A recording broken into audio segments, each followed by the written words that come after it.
My name's Carmel. I'm the Clinical Director of the Institute for Urban Indigenous Health. I'm a GP by trade. I've predominantly worked around remote Australia. We've recently been introducing a shared web-based electronic health record system across a number of our services in South East Queensland. So we have now 3 clinics, soon to be 5, as 2 new clinics are established. And then 7 as one of our existing services moves a couple of its clinics across to the new system. We employ a paediatrician for a couple of days a week, and we also have some allied health service providers who are employed by the Institute, all working on that same web-based shared electronic health record. And a number of our clinics have visiting specialist and allied health service providers who are also now participating in the shared record arrangement, and I guess the plan is for that to extend further across South East Queensland, including in our mobile services as those get up and running. So it's a terrific way to make sure that people are connected and information moves seamlessly across those services. Feeding into that is also the addition of a telehealth service, which we see complements much of the work that the Institute is already doing and achieving across our network. The reason that we became interested in looking at a telehealth solution was really to try and solve 2 particular issues. So one is bringing staff and services closer together. So although we work in a metropolitan and outer metropolitan environment, there are actually quite big distances between our services, so 3 or 4 hours between the 2 that are furthest apart. And that travel time is entirely unpredictable, so it can be a lot longer than that depending on what the traffic's like on the day, and it can consume a large amount of staff time. So finding a way to connect up our services so that for CEO meetings, lead clinician group meetings, practice manager meetings, and even just connecting between staff across services, having the video teleconference arrangement that it allows us to connect much more simply can really potentially save a lot of very valuable staff and manager time. At the same time, we provide a significant amount of student support, education and training, and we'd like to be able to deliver an amount of that by video teleconference and not necessarily have to have all of it provided face-to-face, as well as potentially some of the supervision one-to-one being able to be delivered across a telehealth kind of environment. And last but not least, we see real value, and I guess we're really finding what exactly the value is and the best context for the application of telehealth in an urban Indigenous health environment. So we decided to begin small. We saw that there probably was a niche, and we wanted to be certain that we were forging that path in a safe and effective way, and not biting off more than we could chew too soon. We decided to begin with the paediatric service. We're quite fortunate in that we actually employ a paediatrician for a couple of days a week in a variety of roles. The Urban Specialist Outreach Assistance Program funds specialists to provide an on-site service in our clinics around the region. So the same paediatrician for 1 day a week visits a number of our services across South East Queensland. But that service at the time was just 1 visit per month, and we found it was very popular. The consults are very rich, and there's only a certain number of consults that you can fit in a day, and the waiting lists were growing very quickly. So we felt that there was real benefit to be had in finding an alternative to the on-site visits, and also felt that the opportunity to use telehealth for follow-up visits covered off 2 things. So one is it relieved the burden on the face-to-face clinics and opened up the opportunity for new patients to be able to take those slots.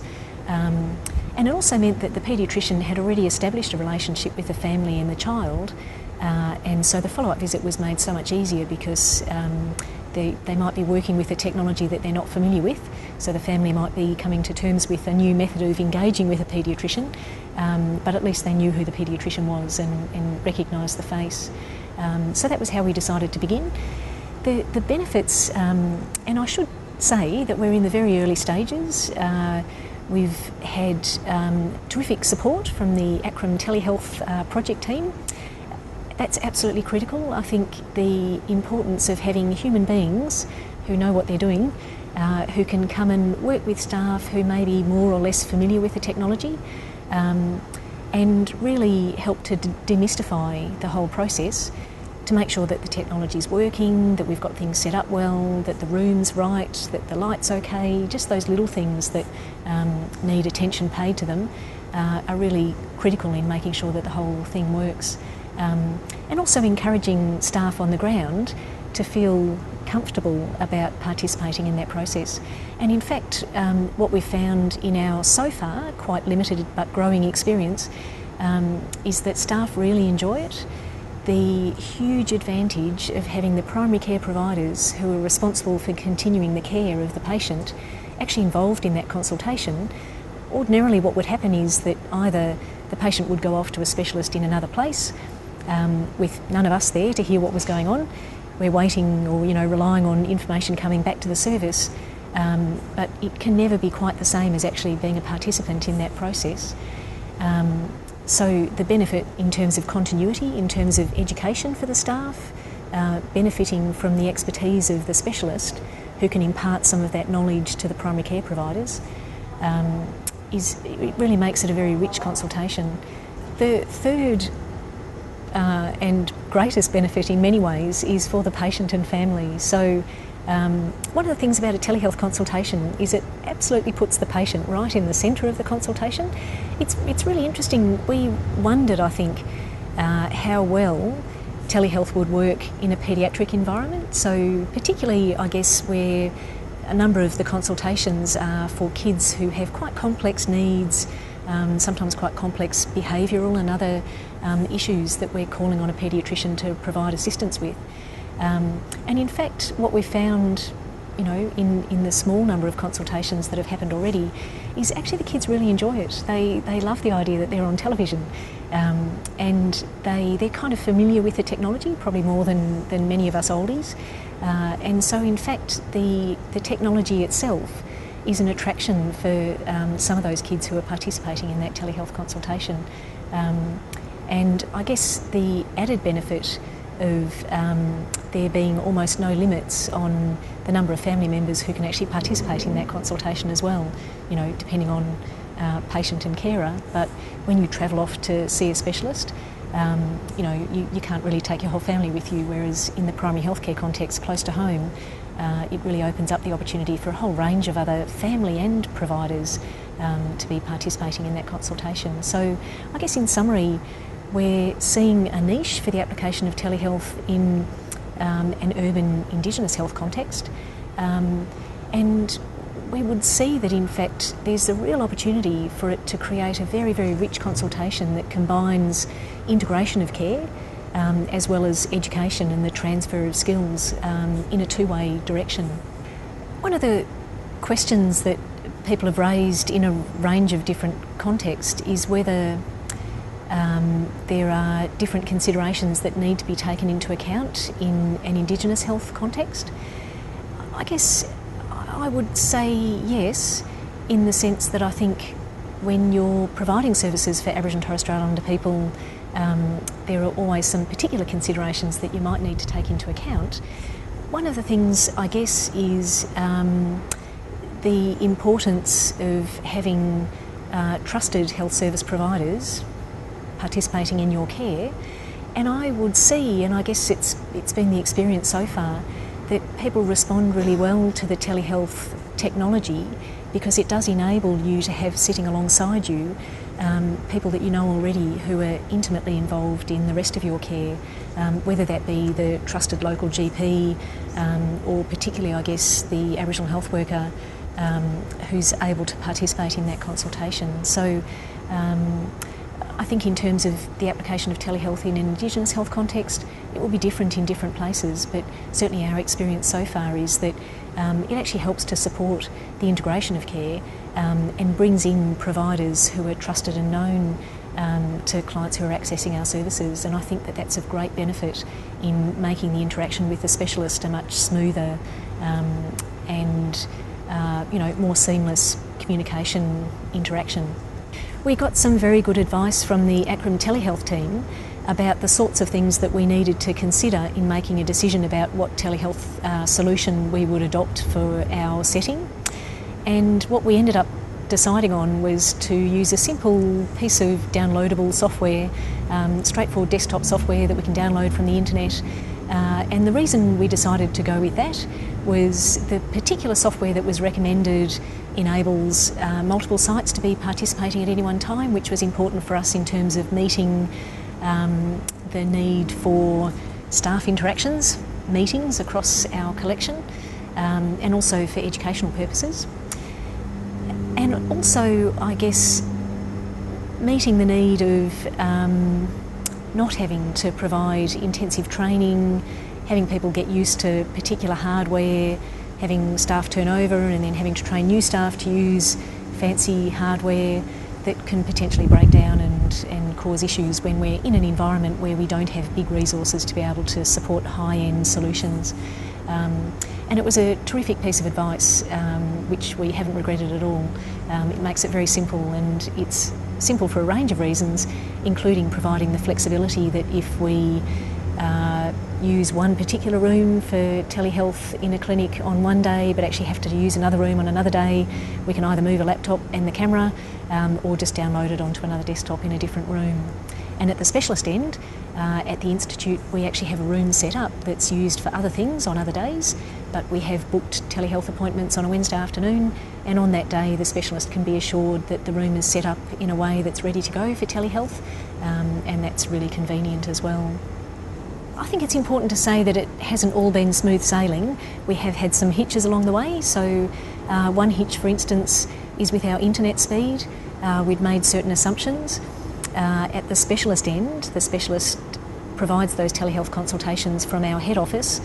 Our staff level had grown enormously over a very short space of time, and we really hadn't quite kept up with the internet capabilities, and in fact found that, you know, in a consultation, the quality of that consultation was actually really poor, and that degradation of quality was coming from our end.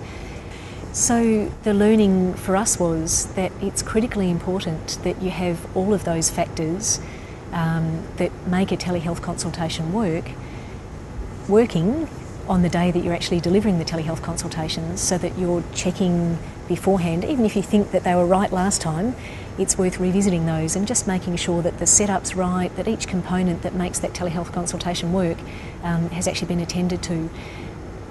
You can't afford to have one telehealth session go really badly.